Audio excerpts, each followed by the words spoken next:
నాకు ఒక ఇన్విటేషన్ లేదు. అవునా కాదైతే ముందు పెట్టుకుని చెప్తున్నా. లేదు గురుగారు, మీరు 6 గంటల తర్వాత అదిగా ఒకసారి గురుగారు మీరు దండం పెడతా గురుగారు, ప్లీజ్ ప్లీజ్ నేను పెట్టిన మీరు ఆశీర్వదించండి. నేను ఇదిగో 6 గంటల తర్వాత నేను ఇక్కడికి వచ్చి వెళ్ళిపోవాలంట. ఏమయ్యా మీ ప్రొడ్యూసర్ కూడా ఒక పిలుపు పిలవలేదు, మీ డైరెక్టర్ ఎవరో తెలియదు నాకు. పోనీ సినిమాలో యాక్ట్ చేయకపోతే యాక్ట్ చేయకపోయాను, వాళ్ళు ఎవరన్నా వాళ్ళు కూడా నీ ఇష్టమైతే రా, అది నీ అదృష్టం, లేకపోతే నేనేం చేయగలను, నీ అదృష్టాన్ని పరీక్షించుకుని నువ్వు రాగలిగితే మేము ఆనందిస్తామన్నట్టు వాళ్ళిద్దరూ సైలెంట్గా ఊరుకున్నారు. ఈయన ఊరుకున్నారు.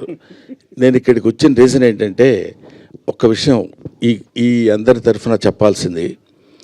చిరంజీవి గారు మొన్న నా బ్రహ్మానందం ఆడియో రిలీజ్ ఫంక్షన్కి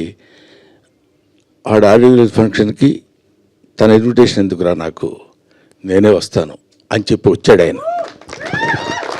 మనం పెద్దవాళ్ళ దగ్గర నుంచి నేర్చుకోవాల్సినటువంటి విషయాలు చాలా ఉన్నాయంటానికి అందులో ఒక విషయం అది రీసెంట్గా నేర్చుకున్నాను. కాబట్టి తమ్ముడు